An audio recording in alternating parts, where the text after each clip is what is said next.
All right. Hello again, adventurers, and welcome to another exciting daily vlog. This is Daily Vlog 2025, number 259. And today, we need to talk about damage.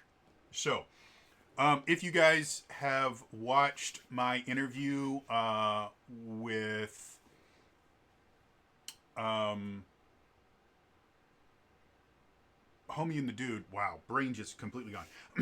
If you guys watched my interview with Homie and the Dude, one of the things we talked about was the idea of, well, what makes designing a system generic campaign setting different from designing something that's specifically designed for a specific system. I really need to pick a different word other than specific, but you know what I mean. If you're making a campaign setting for D&D versus you're making a campaign setting that's supposed to work for any system that you want.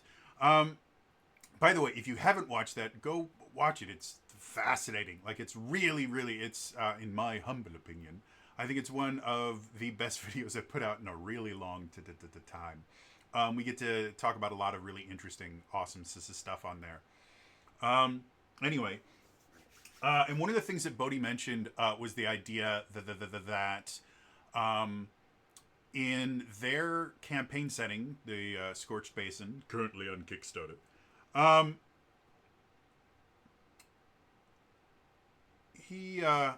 he mentioned that any time there's like damage, because different systems treat damage differently, he can't just put in there, okay, well, this will do 13 points of damage, because 13 points of damage in D&D is a pretty low amount of damage, whereas 13 damage in Power Rangers will kill most characters instantly. So what he decided to do is basically he had damage ranges, and none of them had specific numbers. It just, this does light damage, this does medium damage, this does heavy damage, or I can't remember the specific terms that he said. But it was that kind of basic principle.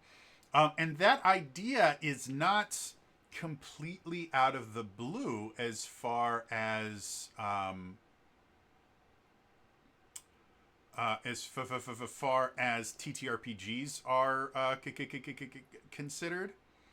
Like, I'm gonna bring up one real quick here. Where are you? There we go. Helena's Guide to Monster Hunting. So, in Helena's Guide to Monster Hunting, that's the this is totally not Monster Hunter, but it's totally Monster Hunter book that came out. In there, when you're dealing with the bad guys, they have these ranges for what can happen. They call them variable damage, variable DC, and things like that. And so based on the level of the characters, attempting this, like for the lair actions for the Dream Holder, the lair actions for 5th level characters, the variable damage is 5 or 2d4. For 12th level characters, it moves up to 4d6 or 14, and for 19th level characters, it moves up to 8d6 or 28.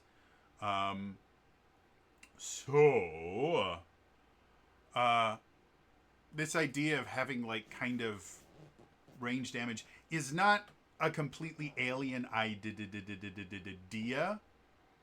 in TTRPGs, but in general, it tends to be hidden pretty far away, generally in like an obscure chapter in the DM's guide or in some supplemental book designed around, well, this is how you can homebrew. But they don't use it generally in the base game in and of itself. They won't use it in any way, shape, or form. They're just like, no. This spell does this amount of damage, and this beast has this amount of hit points and does this amount of damage. And having experience with a lot of different systems at this point, I've started to notice that things like that, tables where it says this is, light, medium, and heavy damage at certain level ranges are significantly more useful than any monster stat block, than any pre-written encounter, than any pre-written adventure, simply because it allows me on the fly to be able to kind of do things like, for example, if monsters themselves, instead of having, well, the zombie does this amount of damage with an attack, and the Death Knight does this amount of damage with each attack, if instead of using that, they just used, well, this does light damage, this does medium damage, then it would be very, very simple to kind of modify the creatures on the fly.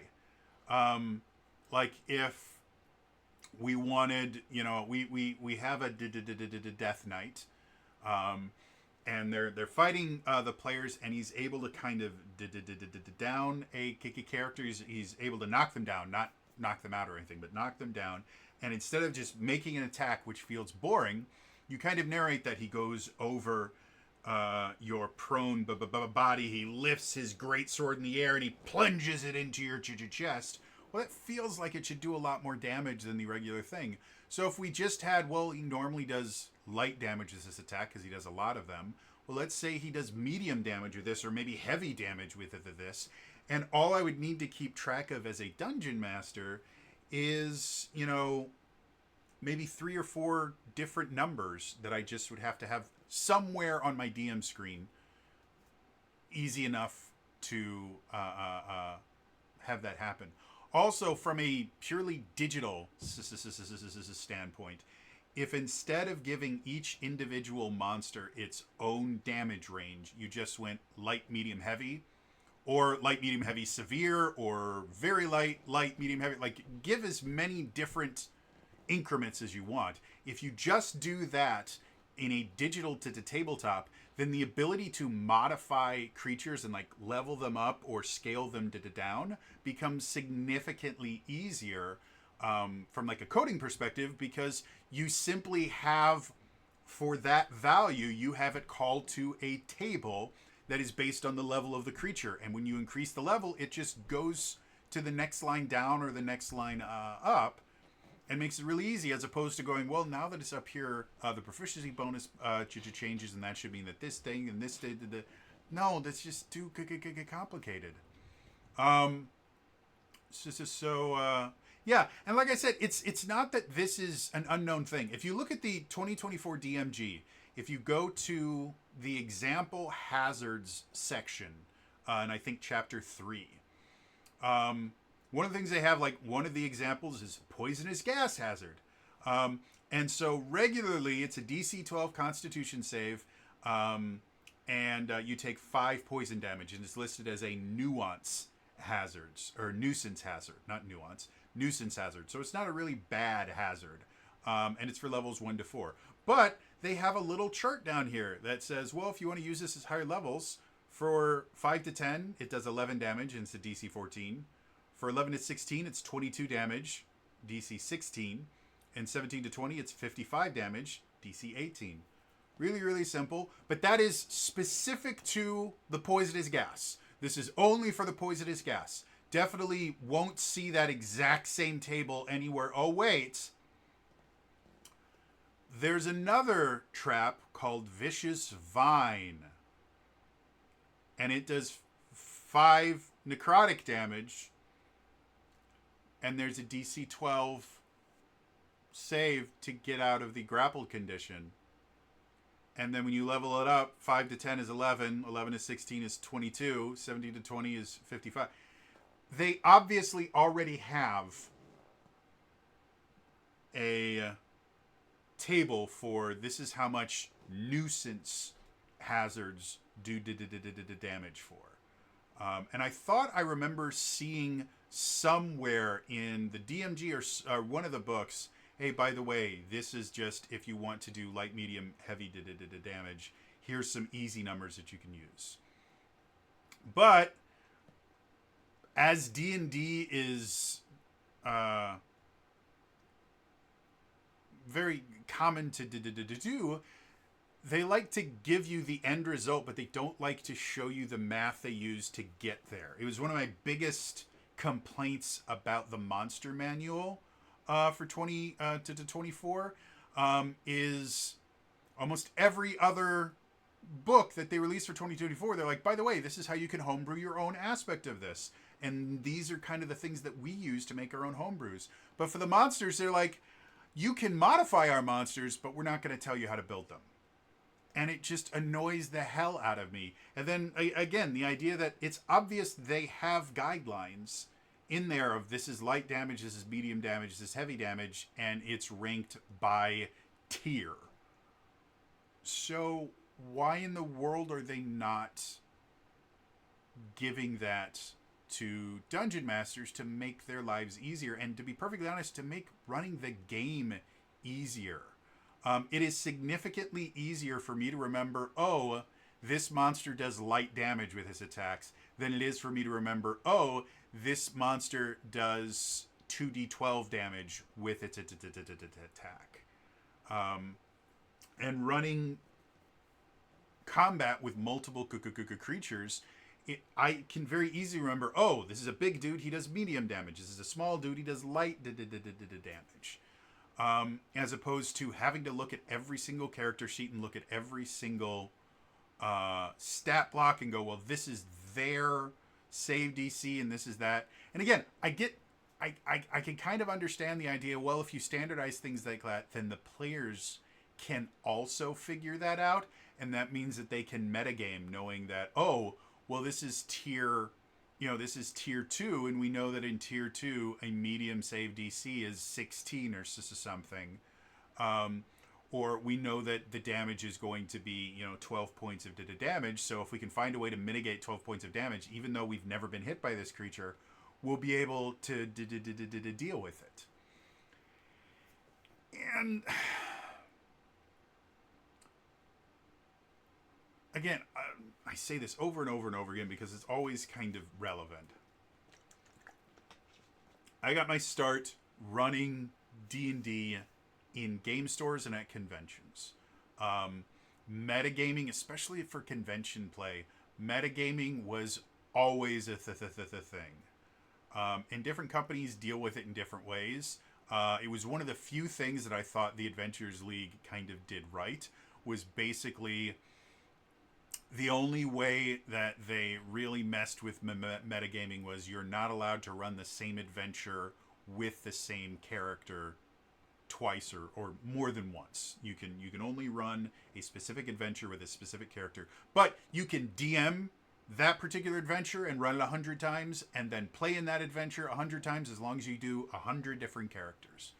When you look at something like Pathfinder Society, I don't know if this is still the rules, but I know the rules for a long time is if you run an adventure for Pathfinder Society as a game master, you can never play that adventure because you already know how it works.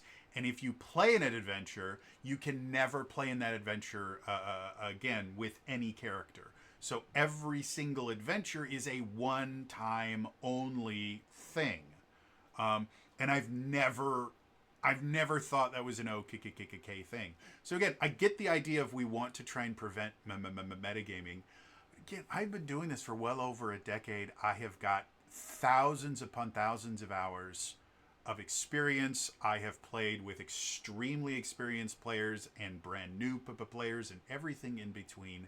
And metagaming just really isn't that big a deal. I'm going to just go out and say it. Does it happen? Absolutely. I have seen people open up their monster manual at the table and go, oh, guys, don't worry. This guy only has an HC of 17. And when that happened, the GM didn't have to do anything to that player. They didn't have to tell them, hey, no, we don't do that. The entire rest of the table went, oh, dude, no, we don't do that. Well, why not? Is it because our characters wouldn't know that? It's not cool. It makes the GM's job that much harder. Just don't do that. It's really really crass. Just put the monster. You 100% do not need a monster manual. You are not playing a character that summons anything or has a pet beast or something. Nope. You don't get to have a monster manual at the table. You can have the PHB, and that's only because you can use it to look up your character abilities, but you cannot have the monster manual. Put it away. Put it away now. And again, that happened in the thousands of hours that I've done this. I think that happened once or twice. Not just at my table specifically, but at all the different tables that I helped run as a convention organizer and as someone that helped at other conventions. It's just not nearly as big an issue as people make it out to be. And this idea of, well, we can't like standardize everything because that makes everything boring. No, you can still create interesting encounters. But, you know, the difference between taking 14 points of damage and 10 points of damage at level 2 really isn't that big a deal. And having a wolf that does, 7 points of damage and then having a bear that does 8 points of damage per attack, it really doesn't matter. It doesn't change how the game plays. It doesn't change how the players view anything. It just makes it slightly more difficult to predict, which really doesn't matter. So I kind of I'm moving to the point where I think most, if not all, TTRPGs should have a table somewhere in the core rulebook that goes, okay, this is light damage, medium damage, heavy damage. And maybe put it in a part of the book that the players aren't supposed to read. Like, go ahead and put it in the GM section. That's perfectly fine with me. The players don't need to know that information, but I don't think it's a bad thing if they learn it. Again, I have played at tables that were all DMs. Like, that was one of the things that we used to do at the convention that I ran. Was one of the DMs, who was a buddy of mine, at the end of the convention, he would get all of his DMs together because he'd actually bring up a group of DMs from Illinois with him. And he'd get all of his DMs together and he would run an adventure just for his DMs. And I got invited to it once because, again, we were good friends. And it was absolutely a blast to play. It was a bunch of people that we knew the adventure. Half of us had run this particular adventure, but it didn't mean that we didn't have an absolute blast playing it. And none of us metagamed or anything because we were all dungeon masters. We knew what a buzzkill it was to metagame. And so we had an absolute blast playing it. So yeah, this idea of we have to hide all this stuff away from the players, I don't think really holds water. Now, the other reason I could see, and I tend to not be this cynical, but I have a hard time discounting this idea, which is basically if we tell people, if we give people the code, then they will just write their own things and they'll never buy our stuff. Which technically is a valid point. Restaurants don't give out their recipes to the point where some recipes are so guarded that they're considered trade secrets, and attempting to steal them is an actual literal crime. So, again, I can kind of understand the idea of, well, if we do this, then no one's going to buy our shit anymore because they'll have all of the stuff they need to make it themselves. And I just don't think that holds water. Mostly because when I buy a new book, it's not because it's impossible for me to run things on my own. Again, I have not run a pre-written campaign in years. The last one I ran was Tyranny of Dragons, and I stopped running it, I think, after 6 months, and we transitioned to a homebrew game. which is reaching its conclusion now. And I'm very proud of it. Um, but um, sorry, brain is just completely gone right now, guys. Um, what I was saying, I just there we go. I still buy adventures. Like I was still buying D&D adventures despite the fact that I had no intention of actually running them, because a lot of times they would give me ideas for my own stuff, and they would introduce new things that I thought were interesting, like the in Strixhaven, they have like an NPC system that allows you to kind of like not only make friends with the NPCs, but get benefits for which NPCs that you became friends with. And I thought that was a really, really great system. It was somewhat reminiscent of the contact system in Essence 20, though, to be fair, the contact system works significantly better than this thing that they introduced in Strixhaven.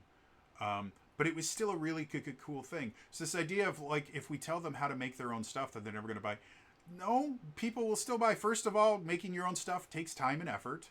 So there will always be people that will pay for convenience. And second of all, that means that when you publish something, it needs to be unique in some way. You can't just go, well, here's a bunch of more monsters for you. Because if we can all make our own monsters, then there's no reason for us to pay for your generic more stat blocks. However, if you start releasing books where it's like, here's some more monsters and a shit ton of lore about how to use these monsters and what their favorite food is and whether or not they sleep with socks on, like, that is something that people will pay for gladly, happily. And that's definitely a direction that D&D looks to be going away from. So yeah, like I said, in my perfect TTRPG that I'm designing in the ether, I think I would prefer all the damage and stuff to be light, medium, heavy damage for this level range or for this level or something like that. And I think it will, not only will it run significantly better, but it'll also make designing for it significantly easier. Because again, instead of someone like writing their own adventure and having to go and either having to use the monsters that you have already provided them, or having to basically template the monsters and kind of reverse engineer what the damage should be and then create their own monsters, I think is just, it's extra steps that don't need to be there. Because again, those steps can be taken, and they're not difficult, they're time consuming. So yeah, and making something just take more to time. I mean, it's a tactic that's used in a lot of free-to-play games, where they basically go, yeah, we're going to make this really, really, we're going to make this take a really, really long time, so that you're forced to pay us so that it takes less time. And I'm just not a fan of that. So yeah, interested to hear from you guys. What are your thoughts on the idea of removing specific damage for each monster or each trap and turning them into generic light, medium, heavy? And you might have different categories, like light, medium, heavy damage for a monster is different than light, medium, heavy damage for a trap. You know, I'm perfectly fine with let's have a couple different tables, but I think it's a vastly superior system that I don't see many TTRPGs. I off the top of my head, I cannot think of a single TTRPG that has kind of standardized it into light, medium damage. I know of a few that have somewhere in the book, this is light, medium, and heavy damage. But I don't think I've ever seen one that just goes, okay, we're just going to do, this is light, medium, heavy damage. Aside from, I guess, maybe the Cypher system, because, again, their weapon system is basically light weapons do 2 damage, medium weapons do 4, heavy weapons do 6. And that's all. There's nothing else that they get more complicated on. But when you're designing monsters, you still have to especially for higher tier play. You still have to modify them. You can't have just light, medium, heavy to damage for them. So I would say probably the Cypher system is the closest I've seen to that. But like I said, interested to hear from you guys. What do you guys think about the idea of getting rid of specific damage numbers to just light, medium, heavy damage? And do you know of any TTRPGs that actually use that? Let me know in the comments down below. Otherwise, again, it's going to be all for me today, and I will see you guys next time. All right? Bye-bye.